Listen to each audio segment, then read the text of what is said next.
Professor Pronto. Branco. Então, pessoal, hoje a gente vai falar, na nossa quinta aula, vamos continuar falando sobre as plantas, né? Especificamente, falando sobre... Deixa eu só... sobre as plantas de um grupo, né, um pouco mais complexo das que a gente vinha conversando. A gente falou sobre as briófitas, sobre as pteridófitas, né? E hoje a gente vai falar sobre um outro grupo que são as gimnospermas, tá? Então, as gimnospermas, elas têm algumas diferenças, né, importantes, né, para o desenvolvimento, né, do ecossistema terrestre, né, tanto no sentido de formação de florestas, né, assim como as angiospermas também. A gente vai analisar isso daqui a pouco.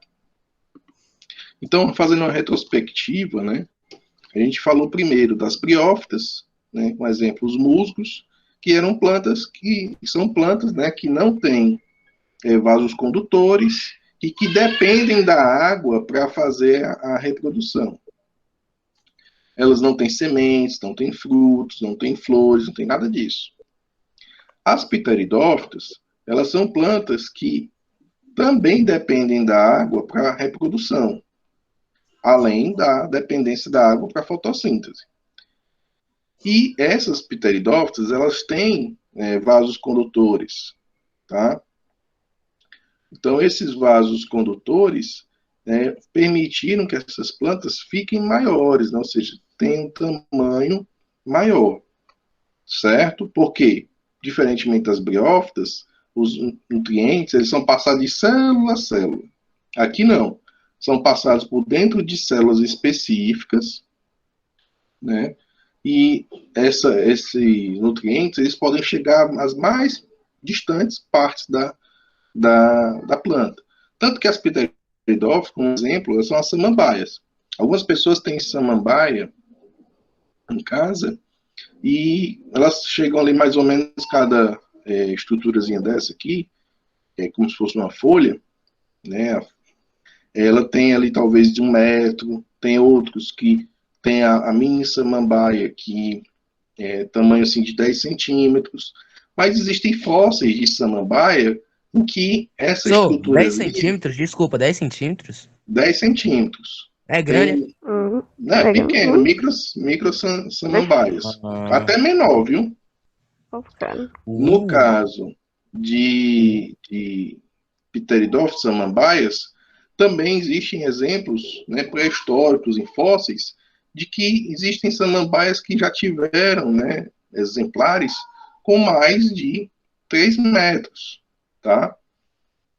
E hoje a gente vai falar de um outro grupo que, por ter, né, esses vasos condutores e outras estruturas, eles têm ainda uma maior capacidade de disseminação, que são as gimnospermas. Como exemplo, os pinheiros. As gimnospermas, eles não dependem, o grande ponto aqui é que eles não dependem da água, tá? Para reprodução, apenas para fotossíntese. Eles têm semente, são plantas que têm semente, mas não têm flor, certo? E não tem fruto, nem flor, nem fruto, mas tem semente. E essas sementes auxiliam na propagação. Eles têm vasos condutores, né? Então, eles podem crescer bastante, ter 2, 3, existem, por exemplo, gimnospermas maior do que um prédio de 5 andares. E a gente vai falar sobre esses exemplares daqui a pouco. Tá? Então, as gimnospermas, elas são espermatófitas, ou seja, plantas que produzem sementes. Então, o que significa a palavra gimnosperma? Gimnos quer dizer nu. Esperma quer dizer semente. Então, semente nua. São plantas que têm a semente nua. O que é essa ideia de semente nua? Por exemplo, quando você come uma maçã, onde é que está a semente? Lá no meio da maçã, meio do fruto. Quando você come um abacate, onde é que está a semente? No meio do fruto. Então, ele está protegido, ele está coberto pelo fruto. Como essas plantas não têm flores e nem têm frutos, essa proteção não existe. Ou seja, o fruto ele está à mostra, ou nua, desnuda. Então, são plantas chamadas de gimnospermas. Por características, eles vão ter sementes, vasocondutores e estróbilo. O que é o estróbilo? O estróbilo é como se fosse uma flor, só que é diferente porque não tem as estruturas que vão dar origem a um fruto. Ele forma apenas a semente. E quais são os exemplares, né, de gimnospermas que existem? Né? Como é que está organizado esse grupo de plantas? Bem, existem aí, no grupo gimnosperma, 4 filos. Tá? O primeiro filo é os coniferófitas. Nomezinho bom, né, de dizer. E aí está envolvido quem? Pinheiro, ciprestes, araucárias, né, espécies, né, que são mais numerosas, e também, ó, a sequoia.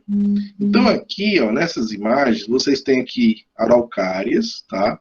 Inclusive no Brasil existe um bioma das araucárias, né, ou seja, um local em que basicamente existem muitas plantas desse tipo, araucária, e o nome do bioma se tornou mata de araucária. Tanto, o que é um bioma? É como a gente tem aqui no Brasil, quer dizer, aqui no Ceará, né, e a mais do que o Ceará, o bioma Caatinga. Tem o Cerrado, tem aí a Mata Atlântica, tem a Floresta Amazônica, a Mata Amazônica, tem também aí o Pantanal. Então, esses biomas, né, inclusive, focando aí um exemplo, a Mata de Araucárias. Então, são plantas, né, que têm um porte alto, você pode observar pela imagem. Elas não têm flores, mas têm os estróbilos e têm sementes. E no caso da sequoia, olha o tamanho dessa planta aqui, ó. Então, existem plantas de sequoia com mais de 50 metros, tá? Já essa aí. Oi? Tamanho da bicha, né? Enorme, né? Então, aí você tem aqui, ó, exemplares de pinheiros e também de sequoia, tá? Quantos metros, pessoal? Tem 50 metros. mais de 50 metros. Mais, tem eita. exemplares de mais de 50 metros. Tá? Mais de 50 metros. E aí, pessoal, além dessas plantas aqui, existe também um grupo, um outro filo, que é o Cicadófilos. Talvez você já tenha visto, né? O grupo das cicas. Como, por exemplo, aqui, ó. Essas cicas, cica revoluta, tem outras espécies. É muito comum em jardins aqui no Ceará, né? Mas ela é desse tamanho ou ela cresce? As cicas, elas podem crescer. Tem alguns exemplares que ficam no jarro, né? Fica ali pouco tamanho. Mas, por exemplo, existem cicas que chegam aí a 1,5 m, 2 metros de altura. Tá? Não são tão grandes quanto os pinheiros e outras plantas, mas existem exemplares de cicas. Na casa do meu pai, quando eu nasci, foi plantada uma cica, e quando eu fui embora de lá, com 14 anos, para vir estudar aqui em Fortaleza, 2 anos depois, meu pai cortou, porque ele queria reformar e tirou. Mas ela já estava com 1 metro, quase 2 metros de altura já. Né? E hoje ele tem ainda um outro exemplar de cica, que é uma cica revoluta, que não cresce tanto quanto esse outra espécie de cica. Tá? Então, as cicadófitas, elas têm uma característica, elas vão liberando folhas bem aqui, ó, e essas folhas antigas vão sendo, depois vão secar e vão cair. E aqui vai ter também a formação das flores, quer dizer, das flores nos estróbilos, que vão formar as sementes. Tá bom? Outro grupo também, né, é as Gymnoptofta, que aí nós temos aí, por exemplo, esse exemplar, que é a Eurichia mirabilis. É uma planta, né, comum no deserto, é uma planta muito resistente, né, e é um exemplar né, também de gimnospermas. E tem outro filo, que é o filo das ginkgófitas. Esse ginkgófitas, um dos maiores exemplares, são os exemplares mais conhecidos, é a ginkgo biloba. Talvez você lembre aí de propagandas, compre comprimidos de ginkgo biloba, faz bem para o cérebro e tal.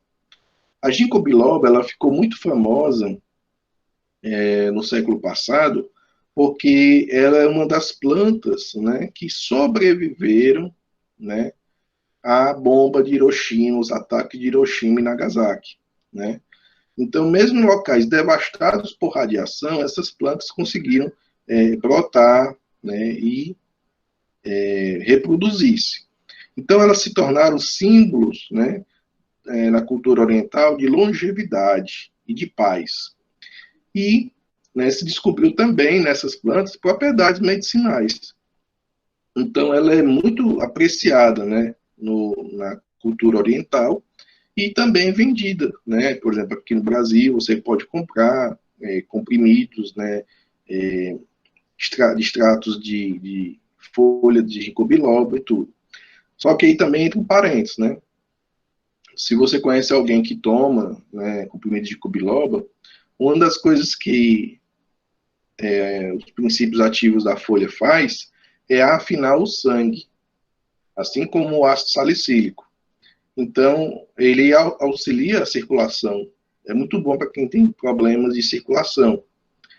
Mas também você não deve tomar isso aí se você for fazer uma cirurgia, né? Se você tiver com um corte, uma queda, que houve um corte mais fundo, você pode ter hemorragia por conta do medicamento. Então, é importante que você suspenda o mais rápido possível medicamentos com base em ginkgo biloba, tá bom?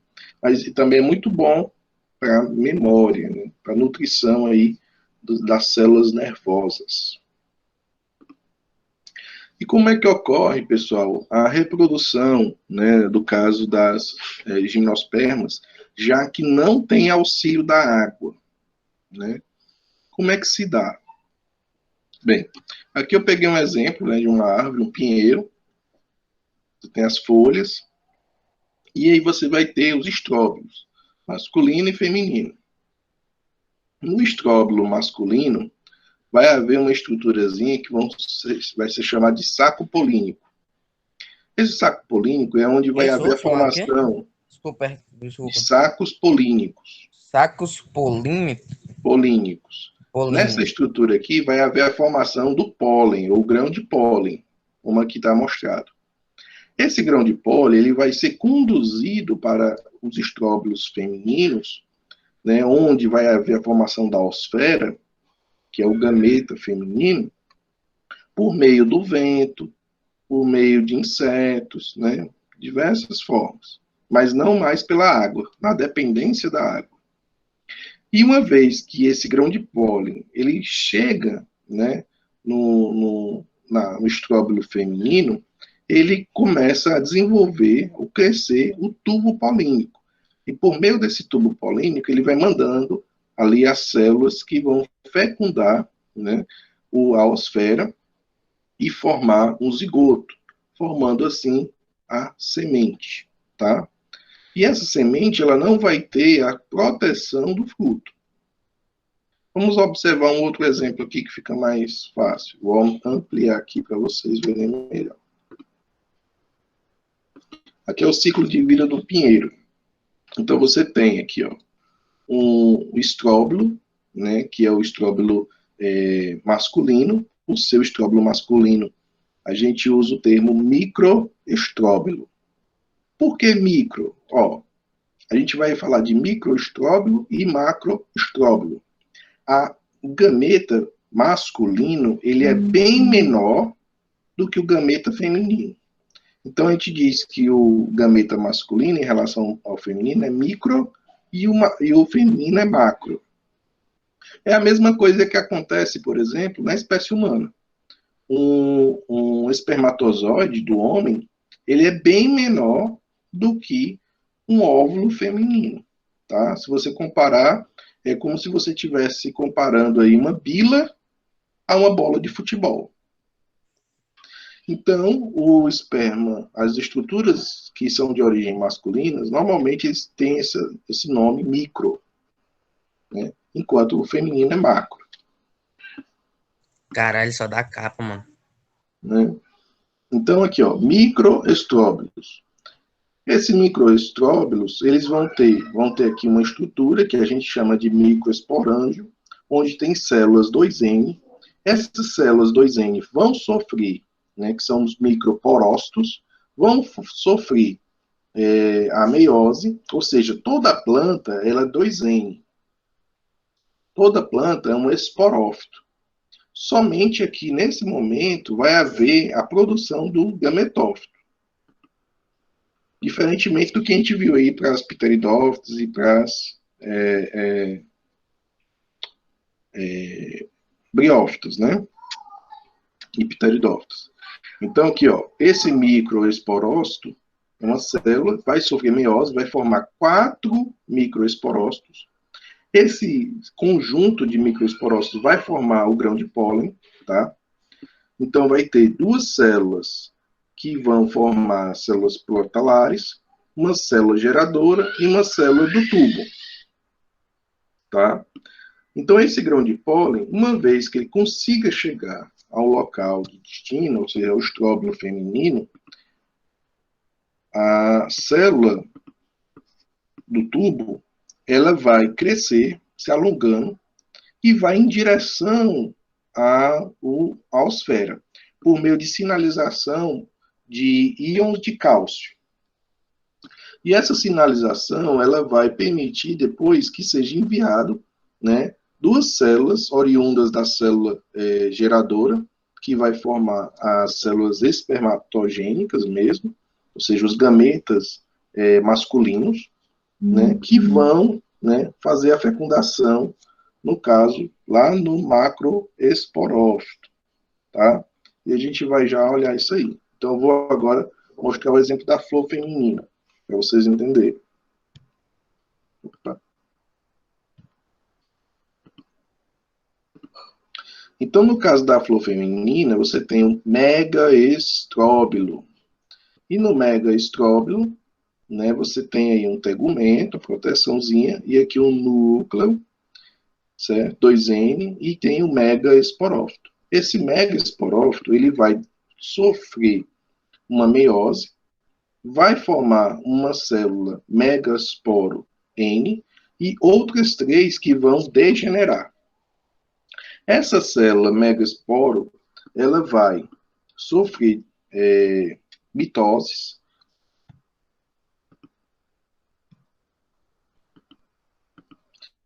vai sofrer mitose, tá?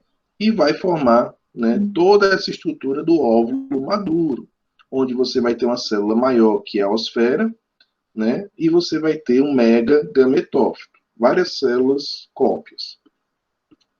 Essa estruturazinha aqui vai acontecer o processo de fecundação, ou seja, você vai ter o encontro lá do grão de pólen, vai crescer, né, vai crescer o tubo polínico, vai chegar o tubo polínico bem aqui, e vai entrar as células geradoras.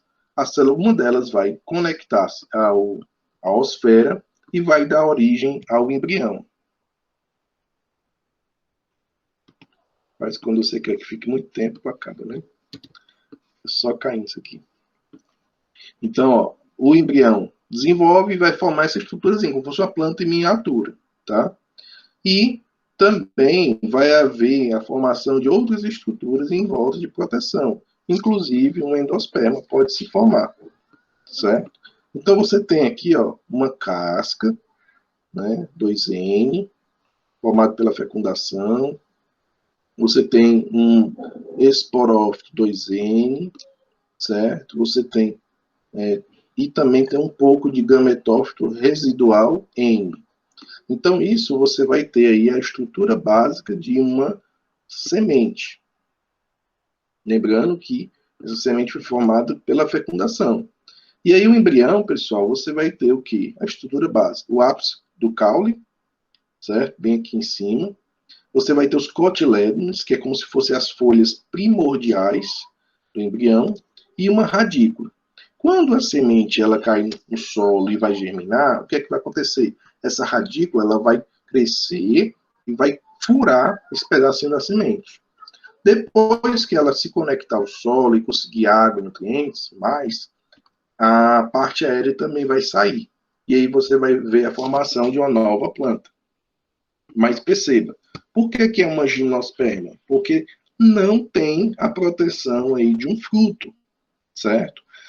Você pode comer semente de uma gimnosperma? Sim, existem sementes que são comercializadas e a gente come, que são oriundas de gimnosperma. Mas você nunca vai conseguir comer o quê? Um fruto de gimnosperma, porque não existe, tá bom? Então, a dispersão dessas sementes, elas ocorrem porque a estrutura ela vai ressecando e quebra, então libera as sementes no solo, desprende do estróbilo, ou animais vão tentar ali comer as sementes e acabam dispersando algumas sementes, tá? Então isso aí, né, é utilizado, né, na dispersão, tá? Então percebam, os animais eles vão estar dispersando sementes porque vão comer algumas e vão derrubar outras. É como se fosse uma criança que vai pegar ali uma ata para comer, por exemplo, e o que é que ela vai comer? Ela come a carne e cospe a semente fora, né? Assim, diferentemente aqui, o animal não está comendo fruto, como o exemplo aqui que eu estou dando da criança, ou de uma pessoa qualquer. Ele está comendo a semente. Só que ele está destruindo, ele está deixando algumas caírem pelo chão. E aí vai germinar. O animal também participa da dispersão de angiospermas. Só que nesse caso, eles vão atrás do fruto. Por exemplo, o animal vai comer lá a manga. O cavalo pegou a manga no solo, comeu ali a manga e depois cuspiu o caroço. Pronto. O caroço, né, ali, a semente, vai crescer, vai formar uma nova mangueira. Mas ele quis, ou ele se apropriou, ele se alimentou do fruto. No caso das gimnospermas, isso não existe. O animal ele vai comer a semente e derrubar outras. Tá? Alguma dúvida aqui sobre as gimnospermas?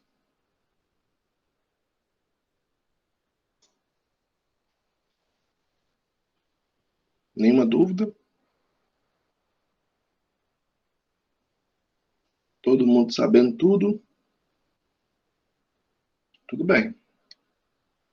Então, pessoal, essa aqui é um exemplo, né, de uma cica, né? E aqui você está vendo um estróbilo feminino, né, um macroestróbilo, cheio de sementes. Ó. Perceba que não tem um fruto, mas as sementes são aqui conectadas. Ó. Isso aqui vão cair, vão se dispersar.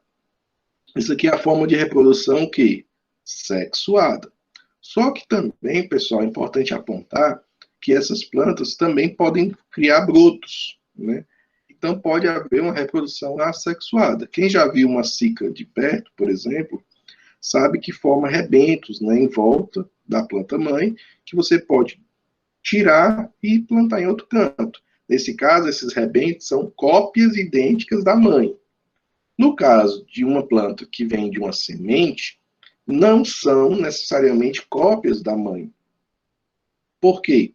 Porque pode ter vindo grão de pólen de outra planta, e mesmo que o grão de pólen venha da mesma planta, como no processo de meiose houve um embaralhamento do material genético, o filho ele vai ser muito parecido com a mãe original, a planta original, mas ele tem diferenças, tá?